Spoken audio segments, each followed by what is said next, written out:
अस्सलाम वालेकुम, good morning, खुश आमदीद। सिटी 10 में मैं हूँ आपकी मेज़बान सीमन हाशमी, इस दुआ के साथ कि आपका आज का दिन अच्छे तरीके से गुजरे। वीकेंड शुरू हो रहा है और बच्चों की तो मौजें हैं जी।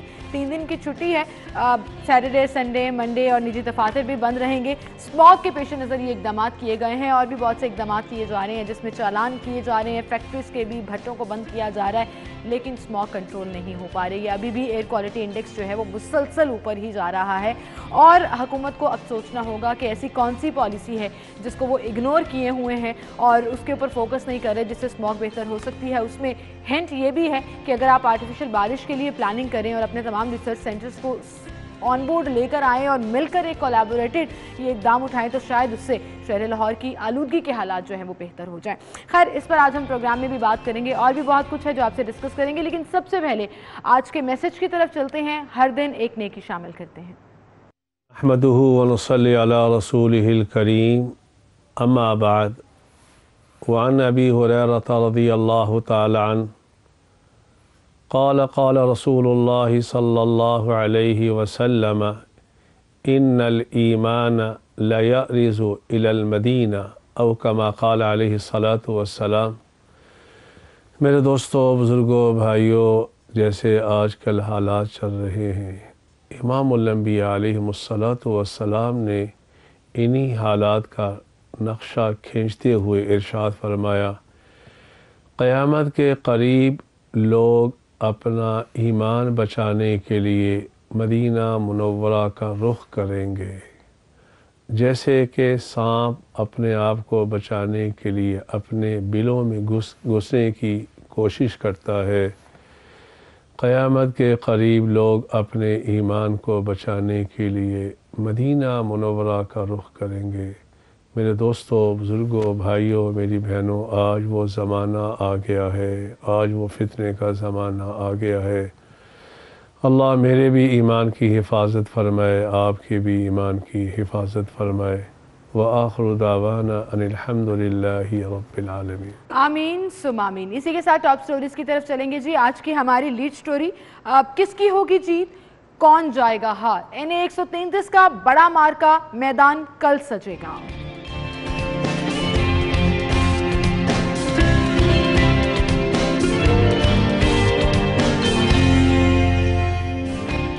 खबरदार, होशियार, बगैर लाइसेंस सड़क पे ना निकलें। बगैर लाइसेंस गाड़ी चलाने पर 2000 रुपए जुर्माना होगा। जमीन खा गई या आसमान निगल गया। शहर में 24 घंटों के दौरान 8 बच्चे लापता।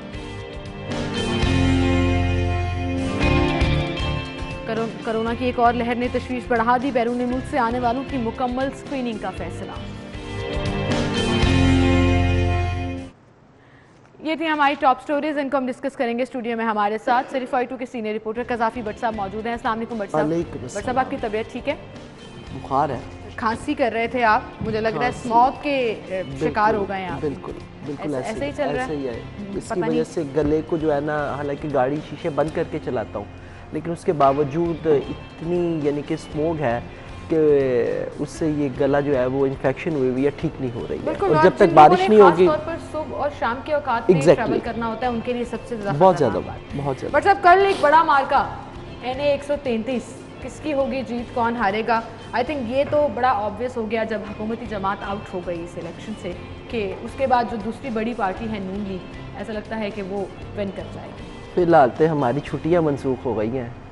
सिर्फ आपकी नहीं हुई है, वो तमाम पुलिस वालों की भी हुई है जो सिक्योरिटी ड्यूटी पर मामूल होंगे, तमाम ROs भी वहाँ पर होंगे, रिटर्निंग ऑफिसर्स भी होंगे। तो मीडिया ने तो जीत के इन लोगों ने जाना है, छुट्टियां हमारी मनसूख हो जाती हैं, अजाब हमें पड़ जाता है। एनी हाउ, लेकिन जी बिल्कुल बिल्कुल, इसमें कोई शक नहीं, क्योंकि हमारी चॉइस है तो इसलिए। लेकिन मेरा ख्याल है कि मुकाबला ना कोई इतना आसान अब मुझे नज़र नहीं आ रहा। तहरीक इंसाफ ज़रूर आउट हुई है।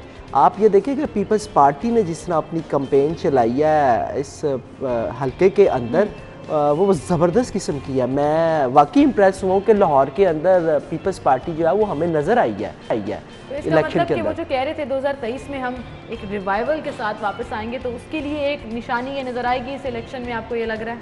मेरा ख्याल है कि रिवाइवल का तो मैं नहीं कह सकता हूँ, कबल वक्त ये बात है कि रिवाइवल होती है या नहीं होती है, लेकिन उन्होंने अपने आप को लाहौर के अंदर शो किया है। देखिए, आसिफ अली जरदारी खुद आके लाहौर 3 दिन बैठे रहे, उन्होंने इस सारी चीज़ को मॉनिटर किया और फिर ड्यूटियाँ लगाई। अब साबिक वज़ीर आज़म जो है राजा परवेज़ अशरफ, वो इस पूरी कंपेन को चला रहे हैं। तो पहले तो बाज़ाहिर ये लग रहा था कि नून लीग जो है वो ओपन मैदान हो गया है, लेकिन मेरा नहीं ख्याल ओपन मैदान नहीं है। हाँ, ये ज़रूर है, एज ज़रूर जाता है मुस्लिम लीग नून को, उनका अपना एरिया है, उनका अपना इलाका है, बादशाहत है, और यहाँ से सीट कभी भी किसी दूसरे के हाथ में नहीं गई है। तो अच्छा मुकाबला हम तवक्को कर रहे हैं कि दोनों साइडों से होगा। और सबसे बड़ी चीज़ जो हमें जो नज़र आई है वो ये आई है कि तहम्मुल बहुत ज़्यादा नज़र आया है। कोई इस किस्म की जिसको कि बदमज़गी वाली सूरत हाल किसी भी तरफ से हमें नज़र नहीं आई है, इल्ज़ाम तराशी हमें उस तरीके की नज़र नहीं आई है जो कि एक सियासत के अंदर, इलेक्शन के अंदर ओपनली नहीं है वो, लेकिन साथ साथ चीज़ें तो चली रही होती हैं। आपको पता है कि अब सियासत यहाँ पर ऐसे होना शुरू हो गई है कि अब ज़ातियात पर भी हमले करते हैं, थोड़ी इस तरह की बातें भी होती हैं। लेकिन आपने जैसे कहा कि पीपल्स पार्टी ने बड़ी ज़बरदस्त कैंपेन की है और नज़र आई है लाहौर में, तो आपने कहा जीतने के करीब शायद उस तरह से वो नज़र नहीं आए, लेकिन उनका एक कोशिश बहुत ज़्यादा नज़र आई, उनकी जद्दोजहद नज़र आई। तो बट साहब फिर इसका मतलब जो 5-6 हज़ार का एक नंबर चलता था कि फ़ी हल्का पीपल्स पार्टी इतने वोट लेती है, और इस हल्के में भी कोई इतने ही थे जो लास्ट टाइम उन्होंने लिए थे, आपको लग रहा है वो बढ़ने के चांसेस हैं? क्योंकि अगर वो बढ़े तो इसका मतलब ग्राफ ऊपर जाएगा। बिल्कुल वो बढ़ेंगे। मैं जो जज कह रहा हूँ कि वो वोट जो है वो वोट अब बढ़ेगा, कम नहीं होगा, वोट बढ़ेगा। और वो क्लोज मार्जिन के साथ भी मैं नहीं कह सकता मुस्लिम लीग, लेकिन मैं इसके ऊपर प्रेडिक्शन कोई नहीं करूँगा क्योंकि इलेक्शन है। मैं प्रेडिक्शन, लेकिन मुकाबला अच्छा होगा और पीपल्स पार्टी का वोट बैंक जो है वो मुझे बढ़ता हुआ नजर आ रहा है कि यहाँ पे बढ़ेगा। और फ्यूचर में जिस तरीके से इन्होंने ये कैंपेन चलाई है, अगर ये इसी तरीके से आगे चलते रहे तो इनका जो लाहौर के अंदर बिल्कुल ही डेड है, वो डेड नहीं होगा। अब ये डेडपन जो है वो ख़त्म हो गया, फिनिश हो गया, अब ये आगे बढ़ेगा। हाँ, नून लीग के लिए ये ज़रा थोड़ा सा आएगा। अभी तो अगर मैं ये बात करना शुरू कर दूं कि कितनी साजिशें हुई सीट नशिस्त को खीलिए, क्या क्या तरीकाकार अपनाएंगे, नून लीग को ज़रा थोड़ा सा जो है ना वो अपने इर्द गिर्द भी नज़र डालने की ज़रूरत है कि उनके अपने टांगे खींचने वाले कौन से हैं। बिल्कुल सही कह रहे हैं आप। लेकिन चलें लेट्स सी जी, मैं तो आवाम से रिक्वेस्ट करना चाहूँगी कि एक टर्न आउट पॉसिबल बनाइएगा, क्योंकि हमेशा हम देखने के ज़िमनी इलेक्शन में लोग कम बाहर निकलते हैं। तो टर्न आउट अगर आपका अच्छा होगा तो सही तौर पर आपका जो फैसला होगा वो रजिस्टर हो सकेगा और उसके मुताबिक जो भी नुमाइंदा जिस भी पार्टी का होगा वो विन कर सकेगा। इसी के साथ नाज़र हमें एक ब्रेक की तरफ जाना है, लेकिन कल से एक खबर बहुत डिस्कस की जा रही है, हम भी वो डिस्कस करेंगे, आपसे बात करेंगे, आपके व्यूज़ भी शेयर करेंगे। खबरदार, होशियार, अगर अब आपके पास लाइसेंस नहीं है तो सड़क पर आने की गलती मत करिएगा, वरना 2000 रुपये का चालान होगा और उस चालान की मद में जो है शायद आप फिर लाइसेंस बनवाने भागें और तमाम चीज़ों को बेहतर करें। ब्रेक के बाद इसको डिस्कस करते हैं।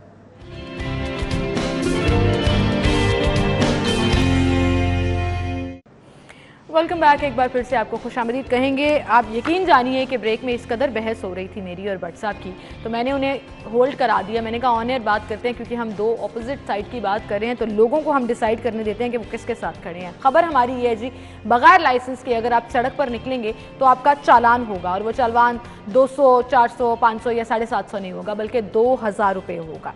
बट साहब क्या कहेंगे इस पर आप? देखिए, बिल्कुल फैसला अच्छा है, लेकिन पहले मुझे ये बताइए कि जब आप वार्डन को लाइसेंस अपना दे देंगे और उसने चालान की पर्ची काट के आपके हाथ में थमा दी, तो फिर क्या करेंगे आप?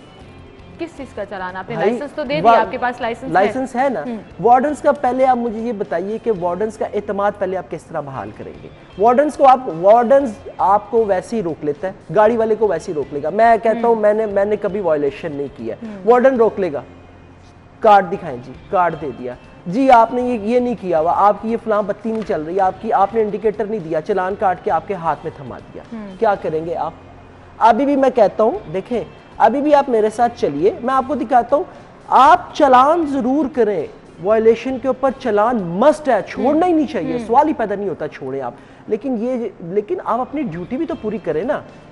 आप किसी भी सिग्नल पर चले जाएं, 4-4, 5-5 जो है वो कांस्टेबल्स खड़े हैं, वार्डन्स खड़े हैं, सिर्फ एक ही काम कर रहे हैं, चालान काट रहे हैं, पीछे ट्रैफिक स्टक है। मुझे एक बात बताएं, मैंने बड़ी तहम्मुल से आपकी पूरी बात सुनी और आपकी बात बिल्कुल ठीक है, मैं यहाँ इस हद तक अग्री करती हूँ, लेकिन क्या आपको नहीं लगता कि सड़क पर जिसका जहाँ दिल चाहता है वो गाड़ी या मोटरसाइकिल लेके चले जाता है, यू टर्न्स की खिलाफ वर्जी हो रही होती है, वन वे की खिलाफ वर्जी हो रही होती है, लेन और लाइन की पाबंदी का यहाँ पर किसी को नहीं पता, तो चालान नहीं होंगे तो और क्या सर? मैं तो कह रहा हूँ करें, मैंने कब कहा कि नहीं करें? मैं कह रहा हूँ कि आप अगर लाइन के आगे खड़े हैं तो आप उसका चालान जरूर करें, लेकिन ये है कि जो वहां पे ड्यूटी देनी है वो ड्यूटी भी तो देना, आप ड्यूटी तो देते नहीं है।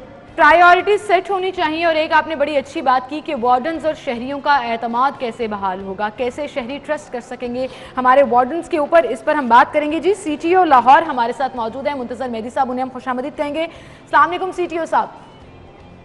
जी वालेकुम सलाम, बहुत बहुत शुक्रिया। बहुत शुक्रिया सर वक्त देने के लिए। बगैर लाइसेंस के अब अगर कोई गाड़ी सड़क पर लाएगा तो उसे 2000 रुपये जुर्माना होगा और अदालत की तरफ से भी फुल बैक किया जा रहा है और इसको सपोर्ट किया जा रहा है। इम्प्लीमेंटेशन कैसे करेंगे? आज से आप अवेयरनेस कैंपेन तो चला रहे हैं कि मंडे से बगैर लाइसेंस के 2000 रुपया आपको भरना पड़ेगा, इसको इम्प्लीमेंट कैसे कराएंगे?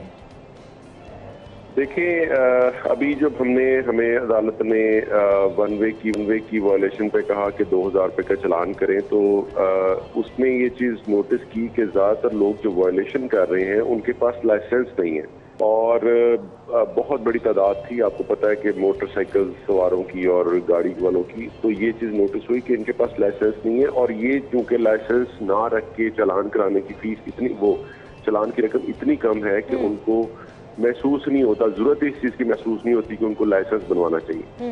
हमारी प्रिजम्पशन ये है कि लाइसेंस डेफिनेटली रिस्पॉन्सिबिलिटी लेके आता है और जिसके पास लाइसेंस होता है वो कम वायलेशन करता है। तो इस वजह से फिर अदालत से हमने इस्तदा की कि हमें ये जो बहुत बड़ा जुर्म है बगैर लाइसेंस के ड्राइव करना, उसके ऊपर भी इसकी चालान की रकम जो वो कि हम ये समझते हैं कि ये वायलेशन से बढ़ के एक जुर्म है, क्योंकि जब आप बगैर लाइसेंस के रोड पे आ रहे हैं तो आप अपने लिए और दूसरों की जिंदगी के लिए खतरे का बाइस बन रहे हैं। आपको ट्रैफिक लॉस की आगाही बिल्कुल नहीं है।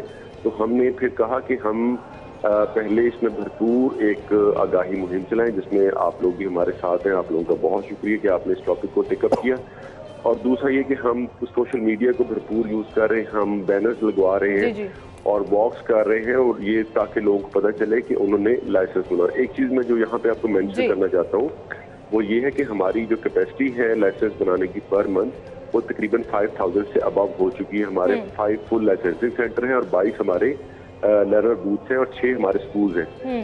अब ये तमाम चीजें जो है हमारी 50% कैपेसिटी पे काम करें। लोग बनवाना ही नहीं चाहते अपना लाइसेंस, तो इससे ये होगा कि एक अवेयरनेस आएगी और लोग अपना लाइसेंस बनवाना चाहेंगे और लाइसेंस जो है वो रिस्पॉन्सिबिलिटी। अच्छा सीटीओ साहब, अभी आपने मेरे सवाल का जवाब तो दे दिया, जो मेरा अगला सवाल था कि हम केपेबल हैं केटर करने की या नहीं। आपको याद होगा सिंध में और कराची में जब इस तरह का डिसीजन लिया गया था तो एक बड़ी परसेंटेज लोगों की बगैर लाइसेंस के निकली थी जो चल दौड़ी थी सेंटर्स में लाइसेंस बनवाने, और फिर आगे से उनको अकोमोडेट नहीं किया गया था। यहाँ पर भी एक कहीं ना कहीं ये जेस्चर मौजूद है, कहीं ना कहीं ये परसेप्शन मौजूद है कि हम जाएंगे, हमारा सारा दिन जाया हो जाएगा, इन दी एंड ऑफ द डे अगर पैसे नहीं लगाएंगे तो हमारा लाइसेंस जो है वो हमें नहीं मिलेगा और रिजेक्ट कर दिया जाएगा। इस करप्शन को किस तरह से मैटर किया जाएगा, कैसे हैंडल करेंगे? पूरी जिम्मेदारी के साथ ऑन एयर ये बात करना चाहता हूँ ताकि तमाम शहरी ये सुन भी लें कि हमारा इंतहाई ट्रांसपेरेंट सिस्टम है जिसकी मैं 100% रिस्पॉन्सिबिलिटी लेता हूँ कि 100% हम ईमानदारी के साथ ट्रांसपेरेंट तरीके से लाइसेंस को बना रहे हैं। हमारा एक एक स्टेप जो है, ये आप बहुत पहले की बात कर रही हैं, 4-5 साल पहले ये हुआ करता था, ये पूरा एक फजूल सा सिस्टम था, लेकिन अभी पूरा फुली कैमरा जो जाएगा लाइसेंस बनवाने के लिए उसको कंप्यूटर के सामने बैठ के टेस्ट देना है, पास तो पास, फेल तो फेल, उसके साथ हम इंटरफेयर नहीं कर सकते। फिर वो जब उसे टेस्ट देना है तो हर बंदे की हर फाइल के साथ हमारी रिकॉर्डिंग मौजूद है कि वो क्यों फेल हुआ, क्यों पास हुआ, और उसमें हमने थोड़ी लीनियंसी भी दिखाई है। हमारी इस वक्त जो पास रेशो है, जो टेस्ट देते हैं लोग, वो तकरीबन 60% के करीब है। अच्छा, मैं आपको ये भी बता देना चाहता हूँ कि ये जो ड्राइविंग लाइसेंस होता है ये एक प्रिविलेज नहीं है, ये एक राइट नहीं है, ये एक प्रिविलेज है। ये एक स्किल है जो आपको आता होगा तभी आपको रोड पे आना है, अदरवाइज आप रोड पे आके लोगों के लिए खतरा बन सकते हैं, अपने लिए खतरा बन सकते हैं। तो हमारी कोशिश ये है कि हम उसको लाइसेंस इशू करें जिसको एटलीस्ट ड्राइविंग आती हो, और इसमें जो भी बंदा फेल है उसको ये पता है कि वो क्यों फेल हुआ है, और जो भी पास हुआ उसको ये भी पता है कि क्यों पास हुआ, और अगर किसी को एतराज होता है तो मैं बैठा हूँ, मैं उसको पूरी तरह से उसके अपील्स को सुनता हूँ और देखते हैं हम कि क्यों पास हुआ और क्यों फेल हुआ। इसमें किसी किस्म का करप्शन का कोई आंसर नहीं है। बिल्कुल ठीक, ये आपकी बात बड़ी अच्छी है कि मैं बैठा हूँ, मेरे पास कंप्लेन करें, लेकिन मैं 3-4 साल पहले की बात नहीं कर रही थी, अभी भी ऐसा होता है। हमारी कॉम बड़ी जुगाड़ू है सर, कंप्यूटराइज्ड भी कर लें, सब कुछ डिजिटल भी कर लें, तब भी रास्ते निकाल लेती हैं। स्पीकिंग ऑफ विच, आपने कैंपेन का जिक्र किया, मैंने आपके पैम्फलेट्स देखे हैं, बड़ा क्रिएटिव तरीका भी यूज़ किया गया है, थोड़ा सार्केज्म भी यूज़ किया गया है, फन एलिमेंट के साथ आप लाहौरियों को अपडेट कर रहे हैं। लेकिन हमारे साथ स्टूडियो में जो हमारे रिपोर्टर बैठे हैं कज़ाफी भट्ट साहब, वो थोड़ा सा एतराज़ कर रहे थे, और भट्ट साहब मैं चाहूंगी कि आप खुद ही अपना एतराज़ उन तक पहुंचा दें। सीटीओ साहब हमारे साथ ही। सर ये बताइएगा कि जो ट्रैफिक वार्डन्स हैं वो ड्यूटी देने के लिए हैं या रेवेन्यू इकट्ठा करने के लिए? सिंपल जी, इसमें कोई दो राय नहीं है कि हमारा रेवेन्यू कलेक्शन के साथ किसी किस्म का कोई ताल्लुक नहीं। आप ओके, लेकिन सर सिग्नल्स के ऊपर 4-4, 5-5 कांस्टेबल्स खड़े हैं। मैं आपको ऑफर करता हूं, आप मेरे साथ चलिए, मैं आपको दिखाऊंगा कि ट्रैफिक फंसी हुई है, लेकिन जो वार्डन्स खड़े हैं वो सिर्फ चालान काटने के लिए खड़े हैं, वो ट्रैफिक को वहां से नहीं निकाल रहे। ड्यूटी हालांकि उनकी ये है कि वो ट्रैफिक को, आप चालान करें, वायलेशन हो रही है, बिल्कुल करना चाहिए, किसी को बिल्कुल छोड़ना नहीं चाहिए, इस पर मैं बिल्कुल कमिटेड हूं, दो राय है ही नहीं। लेकिन क्या उनकी ये जिम्मेदारी नहीं है कि अगर ट्रैफिक स्टक है तो उस ट्रैफिक को भी निकलवाएं? साहब थैंक यू वेरी मच, आप मुझे अगर इजाजत दें इसमें बात करने की। जी जी, राइटली पॉइंटेड आउट है ये आपकी बात, बिल्कुल आपने ठीक कहा। और जो हमारे सारे निकात हैं उनकी रहनुमाई ही हमारे लिए मशवरा होती है। हमें जब एतराज़ आता है तो उसके ऊपर हम यकीनन कोई ना कोई पॉलिसी बनाते हैं। अगर आप मेरे वार्डन से किसी से रोक के पूछें कि सीटीओ की तरफ से हर रोज 2 से 3 दफा ये कॉल चलती है कि जब पीक आवर्स होते हैं, मैं 2 से 3 ऑर्डर्स हैं जो लाजमी देता हूँ रोजाना पीक आवर्स में, जो हमारे ट्रैफिक जिसमें फंसती है। नंबर 1, इशारे बंद कर दें, कोई भी इशारा नहीं चल रहा होगा, तमाम लोग मैनुअली ट्रैफिक को ऑपरेट करेंगे, जिस तरफ ज्यादा लोड है उसको क्लियर करेंगे। नंबर 2, उन पीक आवर्स में कोई बंदा किसी का चलान नहीं करेगा, सिर्फ ट्रैफिक रेगुलेट करने की कोशिश करेंगे।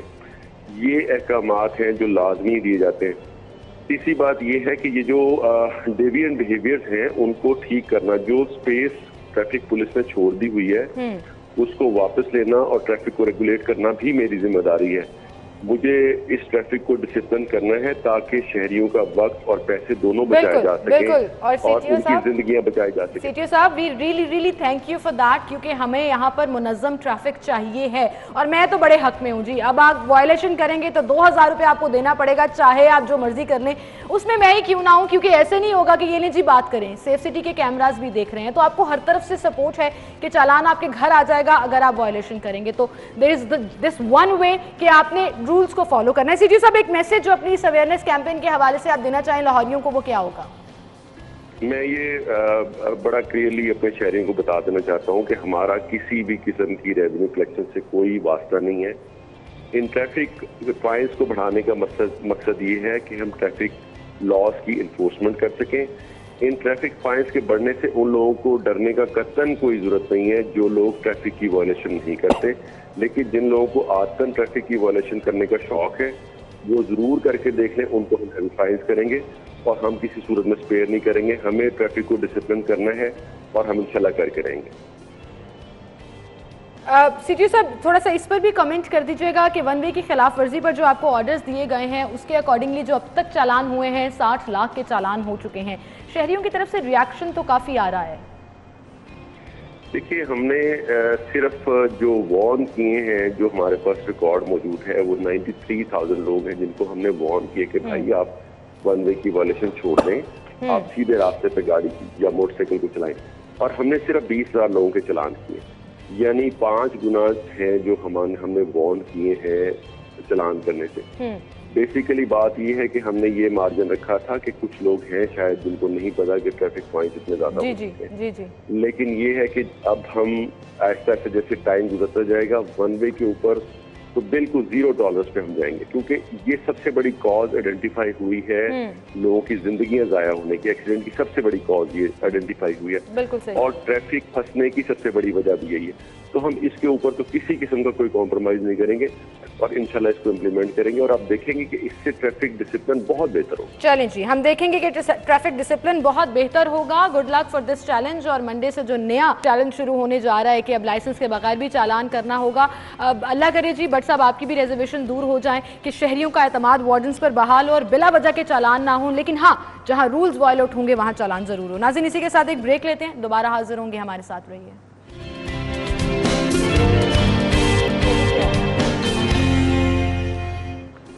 Welcome back. एक बार फिर से आपको खुशामदीद कहेंगे। कोविड की एक नई लहर जी तशवीश बढ़ा दी है उसने। बैरून मुल्क से आने वालों की मुकम्मल स्क्रीनिंग की जा रही है और ओमिक्रॉन ने जो है वो पूरी दुनिया को एक बार फिर से एक्टिव कर दिया, क्योंकि फोर्थ वेव के बाद बट साहब हम ये सोच रहे थे कि अब हालात बेहतर हो जाएंगे, ज़्यादातर लोग वैक्सीनेट भी हो रहे थे, लेकिन अब ये फिफ्थ वेव कहा जा रहा है और ये पहले से ज़्यादा ख़तरनाक हो सकती है, साइंसदान कह रहे हैं। बिल्कुल बहुत ख़तरनाक है। और मैं जितनी भी अब तक मैंने स्टोरीज़ देखी हैं और जितनी भी आई हैं उसके अंदर यही बताया गया कि अभी तक यानी कि ये बहुत डेंजरस है, बहुत ही ज़्यादा। इसके अंदर जो तब्दीलियाँ रूनुमा हुई आपके फेफड़ों को फौरी तौर पे ये तबाह कर देती है। उसके अंदर सिर्फ एक ही चीज़ जो है वो बार बार आ रही है, वो ये आ रही है कि अगर आपने इससे बचना है तो सिर्फ एहतियात ही वाहिद इलाज है। यानी कि इंटरनेशनल मीडिया के ऊपर जितनी भी इंफॉर्मेशन दी गई उसके अंदर सिर्फ एक चीज़ के ऊपर सब इत्तफाक राय पा रहे हैं कि जी आपने बचना है तो आप एहतियात करें, उसके अलावा इसका अभी तक कोई या वैक्सीनेट कराएं या वैक्सीनेट करवाएं। वैक्सीन अभी इस जो नई वेव आई है उसके लिए वो देख रहे हैं कि कौन सी ज़्यादा इफेक्टिव है, लेकिन एहतियात वो बार बार कह रहे हैं। हमने एहतियात तो शुरू कर दी है, अब ये देखने की संजीदगी कितनी दिखाई जाती है। आप एयरपोर्ट्स के ऊपर चेकिंग तो कर रहे हैं, लेकिन क्या जो ज़मीनी रास्तों से आने वाले लोग हैं उनकी भी कोई चेकिंग का इंतजाम? अच्छा, अभी रैपिड टेस्ट दोबारा शुरू करने पर गौर किया जा रहा है। आई थिंक इस पे तो ड्रास्टिक डिसीजंस ले लेने चाहिए कि आप स्क्रीनिंग एयरपोर्ट पे इंटैक्ट कर लें और रैपिड टेस्ट की फैसिलिटी भी देना शुरू कर दें। हमारा मसला ये है कि जब हमारे ऊपर हमारे सर के ऊपर कोई चीज़ आ जाती है ना, फिर हम सारी चीज़ों के ऊपर जाते हैं। ये हमारा अलमी है जी। जब पहले भी ये मसला खड़ा हुआ था तो आप ये देखें उस वक्त भी गौर किया जा रहा था, वेंटिलेटर मंगवाए जा रहे थे। जब आगे फिर हमारे ऊपर आपको पता मतलब जब नंबर बढ़ना शुरू हो गए तो फिर हमें रियलाइज हुआ कि ये तो पहले कर लेना चाहिए था। तो अभी भी ये गौर करें, मेरा ख्याल है गौर करने वाले अल्फाजों से ये अब ये निकल जाए कि ये पहले भी ये वायरस हमारी जान छोड़ने वाला नहीं है, ये अब हमारी जिंदगियों के साथ साथ चल रहा है सीमल। तो मेरा ख्याल है कि आप गौर करने वाली चीज़ों से निकल आए। दो चीज़ें बड़ी इंपॉर्टेंट है, आपकी बात बिल्कुल ठीक है, गवर्नमेंट के डिसीजंस एंड पॉलिसीज़ और दूसरा अवाम का कॉपरेशन, ये दोनों पैरेलल चलेंगे तो सिचुएशन बेहतर हो जाएगी। अल्लाह ताला हम सबको अपने हिफ्ज़ और ईमान में रखे जी। काफ़ी भट्ट साहब आपका बहुत शुक्रिया, आप हमारे साथ मौजूद थे। नाज़रीन एक ब्रेक की तरफ चलते हैं, हेडलाइंस जानिएगा, दोबारा हाजिर होंगे, हमारे साथ रहिए।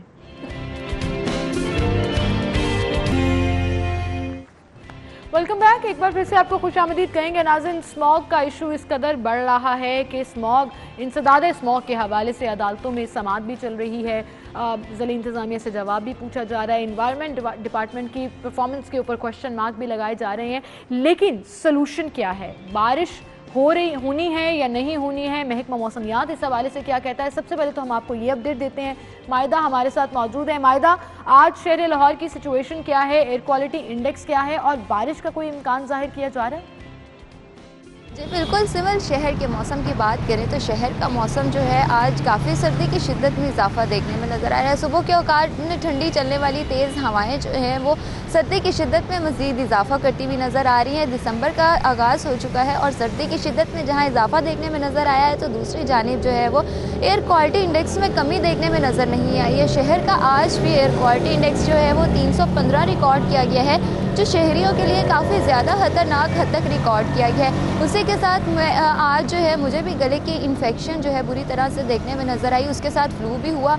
तो शहरियों को जो है वो एहतियाती तदाबीर की बहुत ज़्यादा ज़रूरत है, क्योंकि फ़िज़ा हमारी बहुत बुरी तरह से आलूदा है, जो हमारे शहरियों को बहुत बुरी तरह से मुतासिर कर रही है। फ़िज़ा में जहरीले केमिकल्स जो हैं वो मुख्तलिफ़ बीमारियों का बायस बन रहे हैं, जिसमें गले की इन्फेक्शन, फ्लू और फेफड़ों की बीमारियाँ, सांस की बीमारियाँ, इसके साथ जो है वो आँखों की इन्फेक्शन भी बुरी तरह से देखने में नज़र आ रही है। हमारे शहरियों को माहिरीन की जानिब से बार बार यही हदायत जारी की जाती हैं कि प्लीज़ अपने घरों से निकलते वक्त एहतियात करें ताकि जो ये फैलने वाली बीमारियां हैं इनसे बचा जा सके। और एयर क्वालिटी इंडेक्स कंट्रोल ना होने की वजह जो है वो बारिशें भी बताई जा रही हैं। जब तक बारिशों का आगाज़ नहीं होगा एयर क्वालिटी इंडेक्स में कमी देखने में नज़र नहीं आएगी।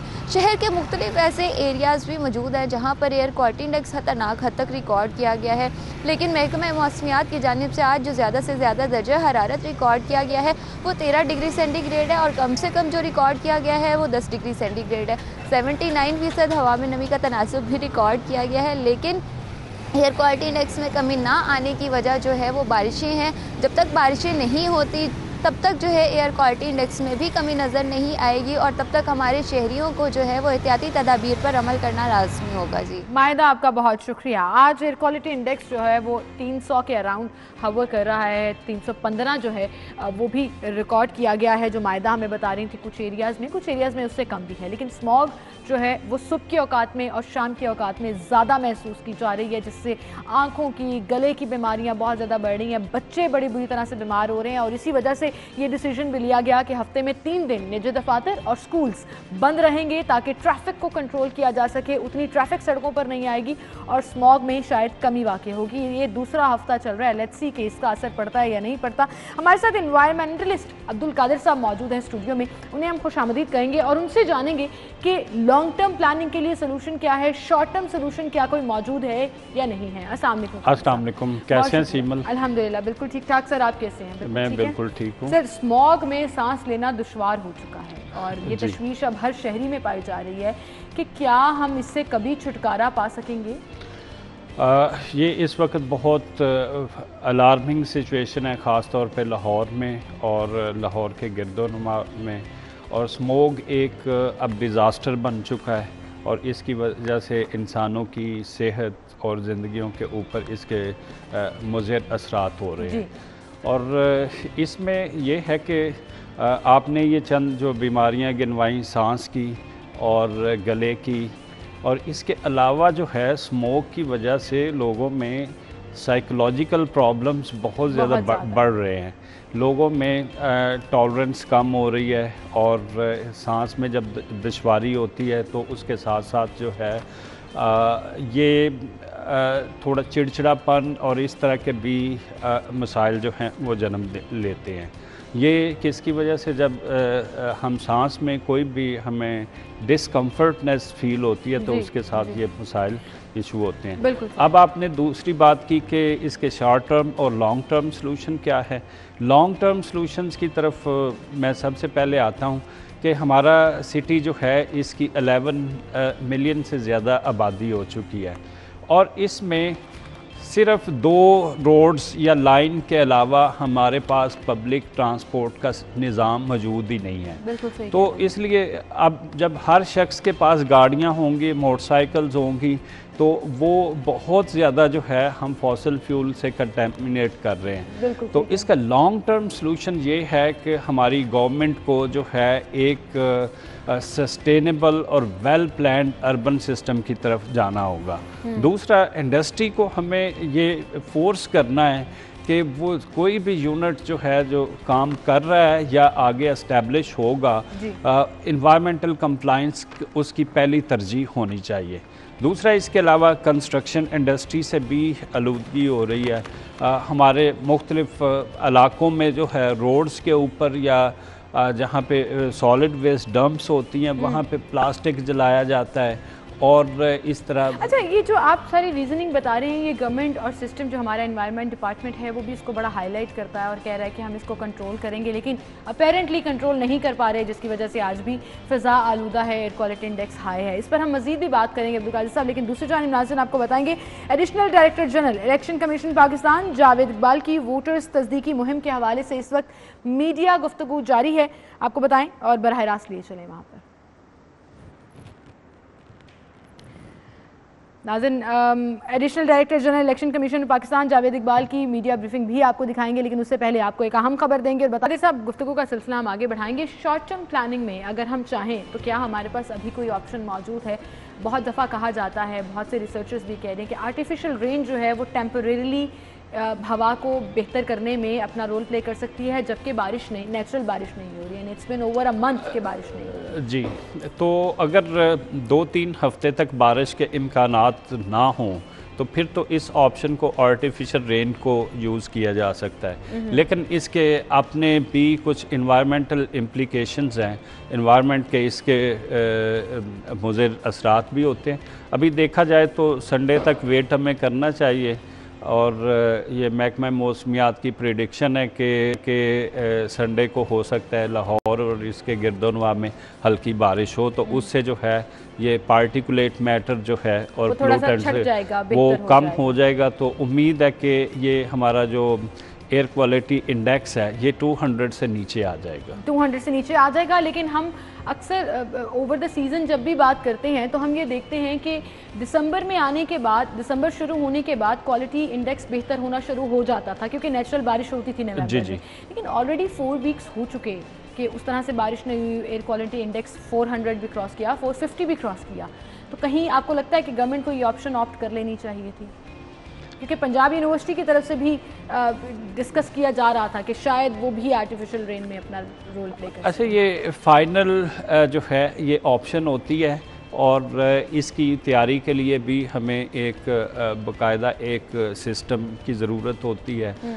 मेरा नहीं ख्याल कि अभी हमारे यहाँ वो कोई ये वेल डेवलप्ड सिस्टम मौजूद है।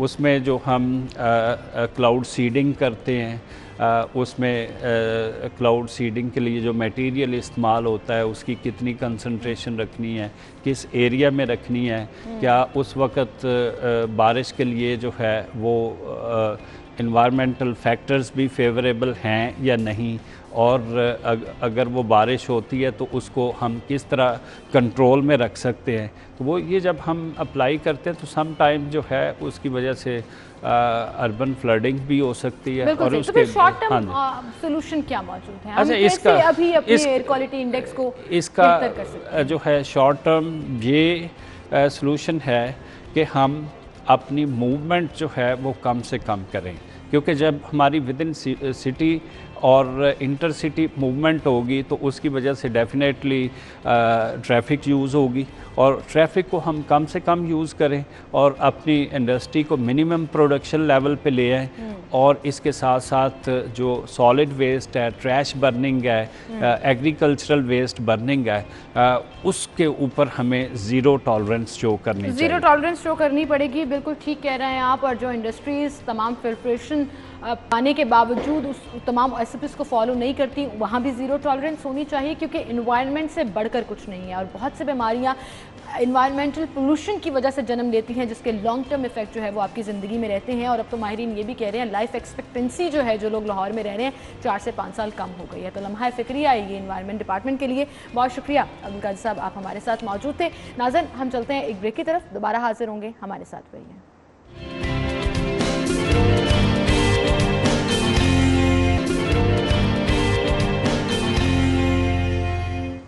Welcome back. एक बार फिर से आपको खुशामदीद कहेंगे। मोबाइल फ़ोन की, लैपटॉप की, कंप्यूटर स्क्रीन की, तो कहीं ना कहीं एक दुख ये होता है कि शायद हम किताबों से दूर होते जा रहे हैं। हम गज़लों से, शायरी से, इन तमाम चीज़ों से हमारा जो राब्ता है हमारी यूथ का वो कटता चला जा रहा है। लेकिन ऐसे में हमारे पास बहुत से ऐसे यंग राइटर्स मौजूद हैं, यंग शायर मौजूद हैं, जो हमारी यूथ को अभी भी इंस्पायर किए हुए हैं, इंटैक्ट रखे हुए हैं अदब के उस ताल्लुक़ से, और किस तरह से हम इस चीज़ को मज़ीद बेहतर कर सकते हैं, अपनी नौजवान नस्ल को किताबों की तरफ ला सकते हैं। वो चाहे किसी भी फॉर्म की बुक्स हों, उनके पैशन, उनकी पसंद के मुताबिक हो, लेकिन रिवाइवल किताबों का जो है वो कितना ज़रूरी है, इस पर आज हम बात करेंगे। Writer and poet Rahman Faris साहब हमारे साथ मौजूद हैं, जो बड़ी खूबसूरत किताबें लिख भी चुके हैं, अपना बड़ा रोल प्ले करते हैं इसमें कि कैसे अदब को रिवाइव किया जाए और इसको ज़िंदा रखा जाए। इंटरनेशनली भी बहुत से मुशायरों में उन्हें अपना कलाम जो है वो पेश किया है, पार्टिसिपेट भी किया है। उनसे हम बात करेंगे। अस्सलाम वालेकुम सर। वालेकुम सलाम। क्या हाल चाल? जी अल्लाह का शुक्र। And by profession his additional commissioner FBR। तो ये दोनों चीज़ें साथ लेकर चलना बड़ा चैलेंज का काम है, लेकिन आप बड़ी खूबसूरती के साथ इसको निभा रहे हैं। Thank you so much. आपने इतना जेनरस और सखी तारुफ करवाया, इतने बड़े बड़े लफ्ज़ इस्तेमाल किए मेरे लिए। जहाँ तक प्रोफेशन और पैशन का ताल्लुक़ है तो ये मुझे ये लगता है कि अगर आपका प्रोफेशन आपके पैशन से थोड़ा दूर हो तो उसका दोनों को फ़ायदा होता है। आप जब प्रोफेशनल लाइफ में होते हैं तो आप बहुत अच्छा परफॉर्म करते हैं, और जब आप उससे आज़ाद होते हैं तो आप अपने पैशन के लिए भी बहुत अच्छा परफॉर्म करते हैं। दोनों एंड्स पर आप अच्छा खेल सकते हैं, जी, दोनों को बिल्कुल। मिलाए बगैर। सर, हमारी नौजवान नस्ल किताबों से बहुत दूर जा रही है, और by book I don't mean hard copy of book, वो तो हमने एक्सेप्ट कर लिया कि अब चूंकि जदीद दौर है तो आपके मोबाइल के ऊपर भी किताबें खुल रही हैं, लेकिन वो जो एक लगाव था, वो जो एक अटैचमेंट थी, वो दूर होती जा रही है। अच्छा, मैं इसमें दो मुख्तलिफ स्कूल्स ऑफ थाट्स हैं, दो मकातब फ़िक्र हैं, पर्सपेक्टिव्स अलग अलग हैं, लेकिन पहुँचते वो दोनों एक ही जगह पर हैं। पहला ये है कि किताब को जो होल्ड करने की, उसको थामने की कैफियत थी, कागज़ की खुशबू थी, टेक्सचर था, to leaf through the book, सफ़ा पलटने की जो आवाज़ कानों को महसूस होती थी, और किताब का जो एक वेट होता है, आप पढ़ते पढ़ते सो जाइए, किताब is going to rest on your chest. तो ये एक जो फीलिंग थी कंपेनियनशिप की, एक कंपनी की फीलिंग थी कि जैसे आपके साथ कोई शख्स है जो गुफ्तगू कर रहा है, जो आपको कहानी सुना रहा है, कोई दास्तान गो है, वो वाली feeling Aahista Aahista weed out हो गई है, और उसकी वजह कल्प्रेट ये है मोबाइल फ़ोन। ये तो है नेगेटिव पॉइंट ऑफ व्यू, लेकिन पॉजिटिव ये है कि नई नस्ल किताब के हार्ड कवर से चाहे ही इतना ज़्यादा उनकी जुड़त और उनकी इश्तराक ना रहा हो, लेकिन किताब से किसी न किसी हवाले से सोशल मीडिया पे, ऑल प्लेटफॉर्म्स पे वो जुड़े हुए हैं, किताब के कंटेंट से, जो किताब के मुंदरजात होते हैं उससे वो जुड़े हुए हैं, चाहे वो शायरी हो, लिटरेचर की कोई और सिंफ हो, शॉर्ट स्टोरी हो, अफसाना हो, नावल हो, दास्तान गोई हो। नई नस्ल कहीं ना कहीं सोशल मीडिया के किसी न किसी प्लेटफॉर्म पे इन तमाम चीज़ों के साथ उतना जुड़ी हुई है कि जितना पहले आज उर्दू शायरी की तारीख़ में कभी भी नहीं हुआ था। Millions of views and likes and shares आते हैं, अल्हम्दुलिल्लाह हमारी शायरी पे आते हैं, अल्लाह की बड़ी अता है। तो इसका ये मतलब है कि तो कुछ तो लोग देख रहे हैं ना, कुछ लोग तो सुन रहे हैं, और वो उनमें से मैक्सिमम लोग नई जनरेशन के लोग हैं। बिल्कुल सही, और ये बड़ा ज़रूरी भी है। लेकिन आपने मुझे यादों के दरीचों में ले गए आप, और शायर बैठे इतने बड़े बड़े लफ्ज़ में पता नहीं कैसे बोल रही हूँ, लेकिन वो होता है ना कि किताबें हाथ में पकड़ के एक ऑनर होता था, महसूस किया जाता था। कोई नावल आप पढ़ रहे हैं, कोई गज़ल की किताब पढ़ रहे हैं, शायरी की किताब पढ़ रहे हैं, वो किताबों के पेज को मोड़ देना, कुछ याद आना तो वहीं लिख देना, ये एक रोमांस होता था किताब के साथ, जो मुझे अब कहीं कम लगता है। लेकिन कैसे इसको हम दोबारा से इंट्रोड्यूस करा सकते हैं अपनी यंग नस्ल? देखिए, जो चीज़ें वीड आउट तो नहीं कहा जाएगा, जो चीज़ें कम हुई हैं उसमें किताब है, मकतूब नवीसी, ख़त लिखना है। जैसे किताब के साथ एक रोमांस था, इस तरह ख़त लिखना, ख़त का इंतज़ार करना, पोस्ट ऑफिस जाना, पोस्ट करना, टिकट लगाना, डाकिए का इंतज़ार करना, और खुशबू भरे ख़त लिखना या मौसूल होना आपको, ये भी उसी तरह का एक कागज़ का हार्ड कवर का रोमांस था। तो मेरा ये ख्याल है कि पब्लिक लाइब्रेरीज़ का इसमें बहुत ज़्यादा अमल दखल है। कॉलेज, यूनिवर्सिटीज़ में, स्कूल्स में जो लाइब्रेरीज़ हैं, उसमें हर बच्चे को एक तरह से पाबंद बना देना चाहिए कि हर 15 दिन के बाद एक किताब इशू करवाएगा और पढ़ के वापस करेगा। इसी तरह पब्लिक लाइब्रेरीज हमारे जैसे एक कोर्स का हिस्सा हो जाए तो एग्जैक्टली हमारे बचपन में वो 1 रुपए वाली लाइब्रेरी होती थी जिसमें हर किताब 1 रुपये किराए पे मिल जाती थी, तो वो पढ़ के वापस करते थे। मुझे याद है इश्तियाक अहमद और मज़हर कलीम के इमरान सीरीज़ से हम लोगों ने किताबें पढ़ना शुरू किया, और फिर तराजुम से होते हुए पूरी दुनिया का लिटरेचर हमारे सामने खुला हुआ था। तो लाइब्रेरी के साथ जो जुड़त है और लाइब्रेरी के साथ जुड़े रहना बहुत ज़रूरी है। तो पब्लिक लेवल पे और गवर्नमेंट को भी ये पॉलिसी बना देनी चाहिए कि हर मोहल्ले, हर नेबरहुड में, हर फेज़ में लाइब्रेरियों की एक ख़ास तादाद हो जहाँ ताज़ा तरीन किताबें मौसूल भी हों और पढ़ी भी जा सकें। ये आपने बड़ा ज़बरदस्त सजेशन दिया जी। पब्लिक लाइब्रेरीज़ बड़ा इंपॉर्टेंट रोल प्ले करती हैं, और वो मुझे याद है कि बचपन में चोरी चोरी, जैसे आपने इमरान डाइजेस्ट का जिक्र किया, तो अम्मा के कुछ डाइजेस्ट या रसाले निकाल कर पढ़ लेना, और उसके बाद वो रसाले किताबों में कन्वर्ट हो गए और फिर शिफ्ट हो गए उस पर। लेकिन कहीं अफसोस होता है कि जो डिजिटल फॉर्म ऑफ बुक है उसमें उस तरह से मज़ा नहीं आ पाता। अच्छा, गज़ल और शायरी जो लोग करना चाहते हैं उनके लिए हमारे रहमान साहब के पास क्या टिप्स हैं, क्या उनको सिखाना चाहते हैं, और अपनी शायरी उनकी किससे इंस्पायर्ड होती है और किस चीज़ के ऊपर बेस होती है, इस पर हम बात करेंगे एक ब्रेक के बाद। हमारे साथ रहिए।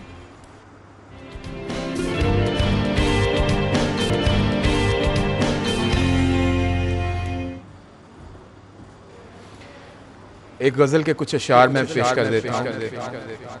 बैठे हैं चैन से कहीं जाना तो है नहीं, बैठे हैं चैन से कहीं जाना तो है नहीं, हम बेघरों का कोई ठिकाना तो है नहीं, और तुम भी हो बीते वक्त के मानिंद हूँ बहू, तुम भी हो बीते वक्त के मानिंद हूँ बहू, तुमने भी याद आना है, आना तो है। अरे क्या तुमने भी याद आना है, आना तो है नहीं। अहदे वफा से किस लिए खाइफ हो मेरी जान, अहदे वफा से किस लिए खाइफ हो मेरी जान, कर लो कि तुमने अहद निभाना तो है नहीं। क्या बात। और शेर देखिएगा कि वो जो हमें अजीज है कैसा है कौन है, वो जो हमें अजीज है कैसा है कौन है, क्यों पूछते हो हमने बताना तो है नहीं। और दुनिया हम अहले इश्क पे क्यों फेंकती है जाल, हमने तेरे फरेब में आना तो है नहीं। अरे क्या बात है, जबरदस्त जबरदस्त जी। और क्या खूबसूरत अल्फाज का चुनाव। और अक्सर मैं कहती हूँ कि मुझे वो कलाम बड़े अच्छे लगते हैं जो हर एक को बासानी समझ भी आ जाएं और हर कोई रिलेट भी कर सके। तो आपका सोर्स ऑफ इंस्पिरेशन क्या है शायरी के लिए? आपने बहुत खूबसूरत बात की कि कम्युनिकेशन इबलाग का हो जाना, बात का समझ आ जाना बहुत ज़रूरी है। हमारे यहाँ ख़ास तौर पे नस्ल नौ के हवाले से उनको किताब से जोड़ने का बेहतरीन तरीक़ा ये है कि आप सहल, सादा, सलीस, साफ़ सुथरी और मासूम ज़बान में बात करो उनके साथ। उनके दिल को लगेगी बात तो वो ख़ुद ब खुद आपकी किताब से जुड़ जाएंगे, आपकी शायरी से जुड़ जाएंगे। तो पब्लिक लाइब्रेरीज़ के साथ शायरों, अदीबों, राइटर्स पे भी ये ज़िम्मेदारी बहुत आयद होती है। सोर्स ऑफ इंस्पिरेशन मैंने उसके जवाब में मैं ये बताऊँगा कि वो जो हमें अजीज़ है कैसा है कौन है, क्यों पूछते हो हमने बताना तो है नहीं। ये होते हैं शायर के बात का जवाब शेर में दे दिया और फिर गोल कर दिया और उसको आगे लेकर नहीं चले। अच्छा, वैसे कहा जाता है कि जज्बात का इजहार खूबसूरत अल्फाज, उनके चनाव और उनकी तरतीब से बहुत ज़्यादा जुड़ा होता है। लेकिन अक्सर मैंने देखा है कि जो शायर होते हैं, राइटर्स होते हैं, वो बड़े सेंसिटिव भी होते हैं। They are very touchy about their emotions. आप भी ऐसे हैं?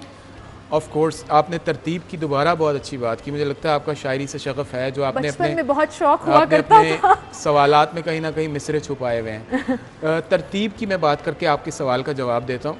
तरतीब, तवाज़ुन, रिदम, तनासुब इस कदर खूबसूरत बात है कि जिस चीज़ में आ जाए खूबसूरती पैदा कर देती है। क्या बात है। मसलन लफ्ज़ों में आ जाए तो शायरी, और सुरों में आ जाए तो गीत, और रंगों में आ जाए तो अच्छी पेंटिंग, और समझ में आ जाए तो क्या बात है, और खदोखाल में आ जाए तो अच्छा चेहरा। बिल्कुल सही। तो रहमान साहब, आपसे मैं रिक्वेस्ट करूंगी कि एक और अपना कलाम खूबसूरत सा जाते जाते हमारे नाजरीन को ज़रूर सुनाइएगा। आपने अभी कहीं नहीं जाना, लेकिन इंशाल्लाह मंडे को आपसे मुलाकात होगी। अब अपना बहुत ख्याल रखिएगा। ओवर टू यू रहमान साहब, एक खूबसूरत सी एक नज़्म पेश करता हूँ, रोमांटिक मिजाज की है। जी जी। तुम्हें जब देखता हूँ तो मेरी आंखों पे रंगों की फुहारें पड़ने, तुम्हें जब देखता हूँ तो मेरी आंखों पे रंगों की फुहारें पड़ने लगती हैं। तुम्हें सुनता हूँ तो मुझको कदीमी मंदिरों से घंटियों और मस्जिदों से विर्द की आवाज़। तुम्हारा नाम लेता हूँ तो सदियों कब्ल के लाखों सहीफों के मुक़द्दस लफ्ज़ मेरा साथ। तुम्हें छू लूं तो दुनिया भर के रेशम का मुलायमपन मेरी पोरों को आकर गुदगुदाता है। क्या बात है, क्या बात। तुम्हें जब याद करता हूँ तो हर याद के सदक़े मैं अश्कों के परिंदे चुनकर आज़ाद करता। और आखिरी बंदा है कि तुम्हारे और अपने इश्क़ की हर कैफियत से आशना हूँ मैं, मगर जाना तुम्हें बिल्कुल भुला देने की जानी कैफियत क्या है। मुझे महसूस होता है कि मर्गे ज़ात के एहसास से भर जाऊंगा फौरन, तुम्हें मैं भूलना चाहूंगा तो मर जाऊंगा। अरे क्या बात है, क्या बात है जी, जबरदस्त। और इसी खूबसूरत नज़म के साथ आपसे इजाजत, अपना ख्याल रखिएगा। अल्लाह हाफ़िज़।